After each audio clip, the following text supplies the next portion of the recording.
ثانك تشاو. الله يرضى عليك. تطلع هنا الا بغيتي تطلع يلا. الله يرضى عليك. الله اكبر الله اكبر. ماشي مشكلة يما كاع. الله يسلمك.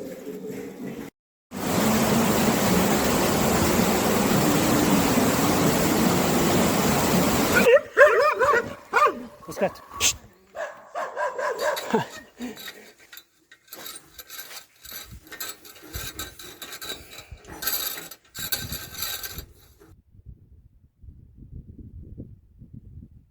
شكرا. أنا من؟ الله يحفظك. شكرا. آمين. صح. يعاون ربي. امين يعاونك. الله يا يحفظك. ربي انظر. يا ربي انظر. امين امين ان شاء الله يا رب إن شاء الجو الله. ينزل ان شاء يا الله. ربي بخير. ان شاء الله ان شاء الله ان شاء الله. يا ربي انظر.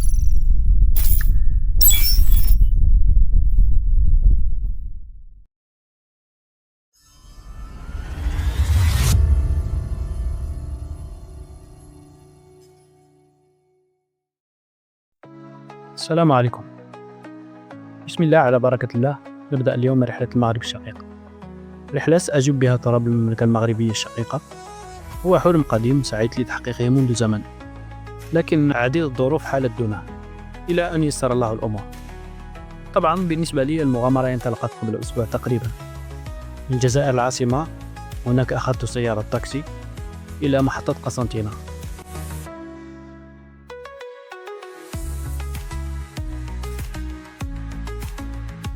في قسنطينة قمت بتغيير وسيلة النقل التي كانت عبارة عن سيارة صغيرة تقلك إلى العاصمة تونس. في العاصمة تونس مكثت هناك 3 أيام رتبت فيها أموري. طبعا الأولوية كانت لشراء تذكرة السفر بالطائرة وبعض لوازم الرحلة.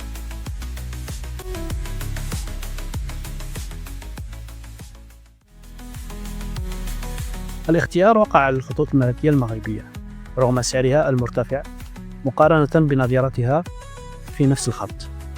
طبعا كونها تقطع مسافة أكثر، لكن انتظام توقيتها وحرفية طواقمها وجودة طائرتها لا تقارن مع نظيرتها.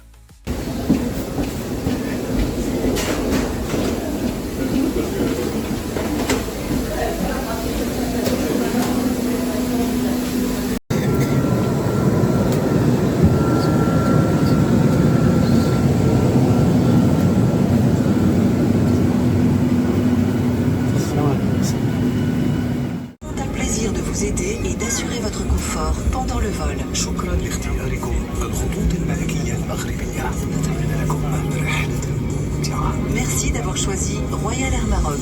Nous vous souhaitons un agréable voyage.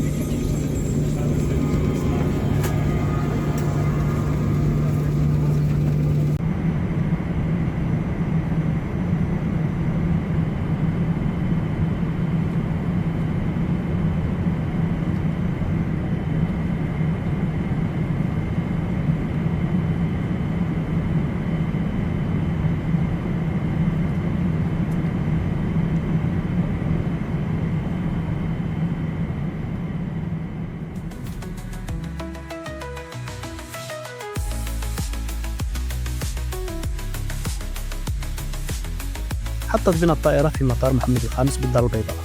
إجراءات الدخول كانت سلسة جدا. أخذت أمتعتي، اتجهت مباشرة صوب محطة القطار في المطار. هناك أخذت تذكرتين، الأولى إلى محطة كازا للمسافرين، بعدها غيرت إلى قطار مكنة.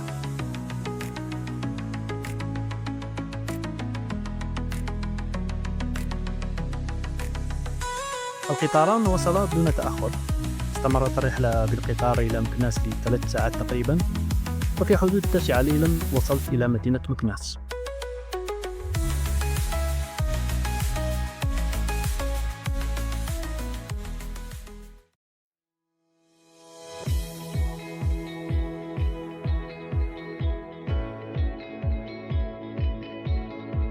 أمضيت يومين في مكناس، قمت خلالهما بوضع اللمسات الأخيرة على مخطط الرحلة، كما توجهت إلى مدينة الخميسات المجاورة لشراء الدراجة.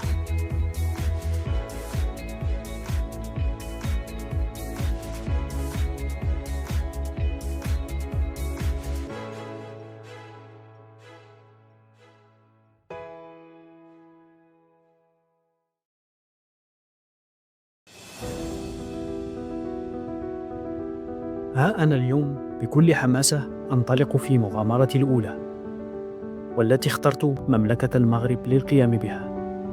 مخططي للرحلة بسيط جدا، وضعت كنقطة انطلاق له مكناس، ونقطة الوصول مدينة ورزازات.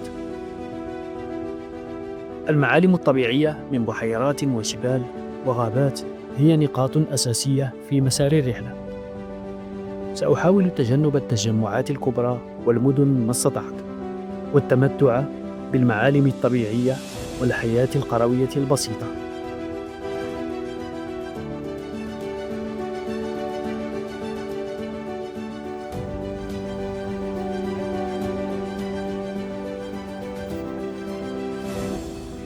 الانطلاقة كانت في منتصف النهار من مكناس. الوجهة اليوم ستكون مدينة الحاجب. أكثر شيء كنت أخشاه عند تخطيطي للرحلة هي المرتفعات، ولأن الرياح غالبا لم تكن صديقة للسفن، فلم أكن أتخيل صعوبة المسار الذي استقبلني في أول يوم. أسميته مهرجان التلال، وكلما تسلقت مرتفعا تراءى لك في الأفق مرتفع آخر أشد وأعلى منه. التلال بعضها فوق بعض، واحدة مع الأخرى. الله المستعان. سرعان ما أدركت أنني ارتكبت خطأ قاتلا لم أحسب له، وهو عدم ملائمة الدراجة التي اقتنيتها لطولي، فكان النزول والصعود منها صعبا، خاصة مع ثقل المعدات. هذه الصراحة الأولى. استغفر الله.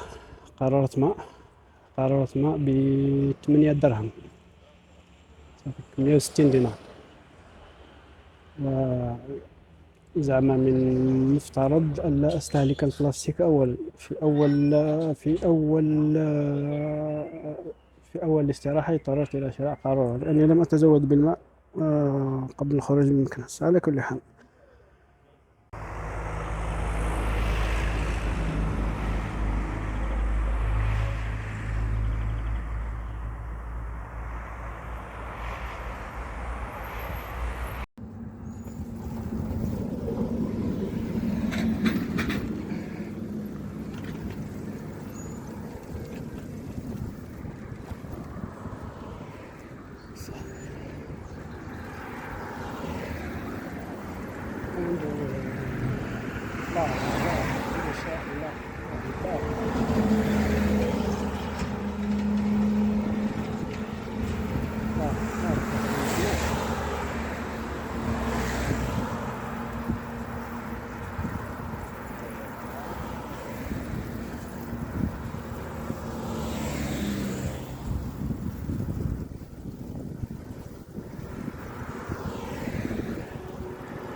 كوب من 25 درهم. بزاف. هذا هو. خويا. وهذا. هذا.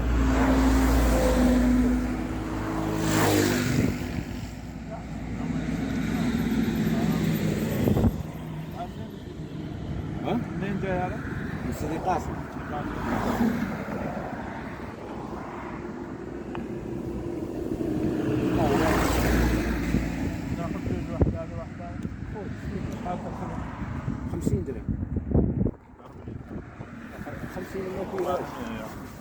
ما فيهاش.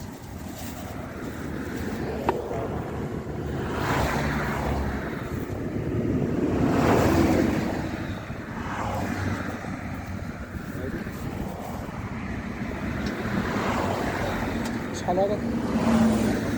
هذاك شحال؟ هذا 20 درهم.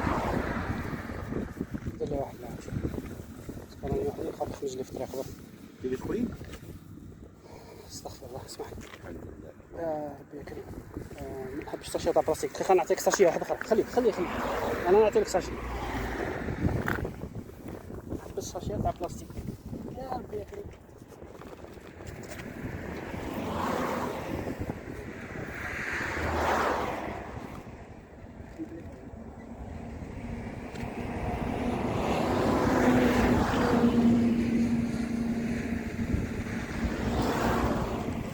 في هنا دير هنا.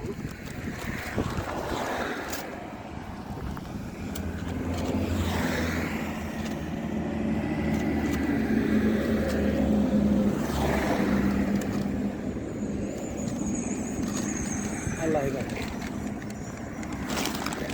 استغفر الله.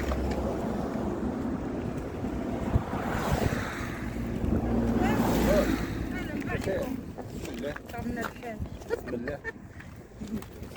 السلام عليكم. صداقة.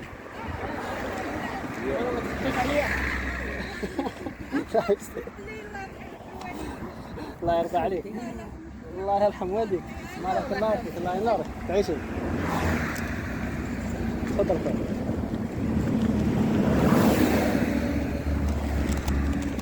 بسم الله.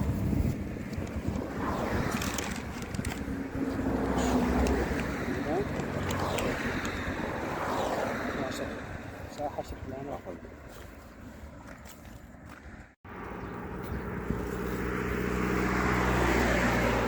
بلدية بوفكران.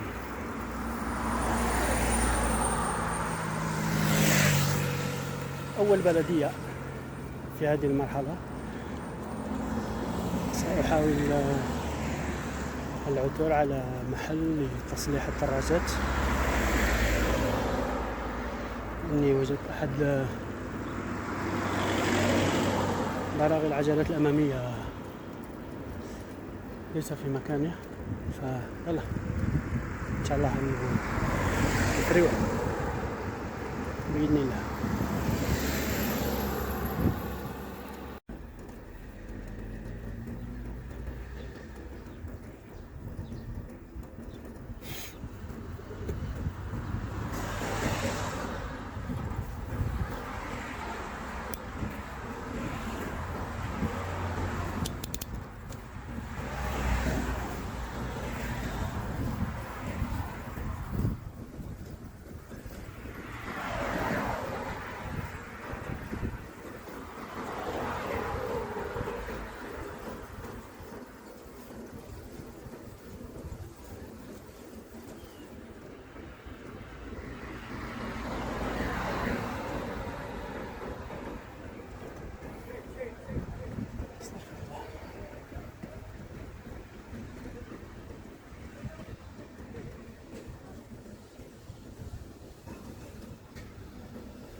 تقدمنا قليلا فالتقيت ببائع خضروات اشتريت منه هذا الخوخ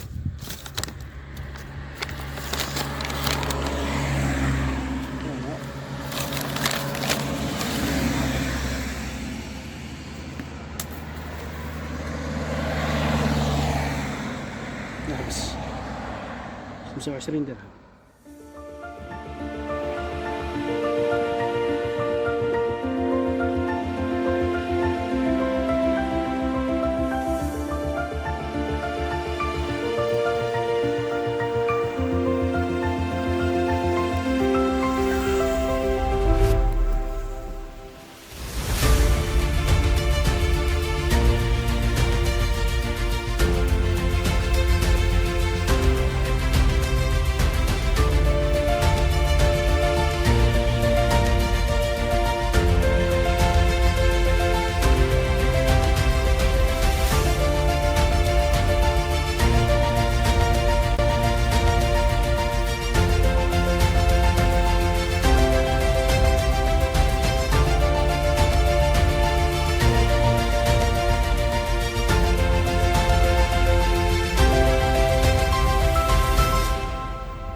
كان الوصول إلى الحاجب في غاية الصعوبة، فبمجرد رؤية الربوة الأخيرة حتى أدركت أنها القاضية.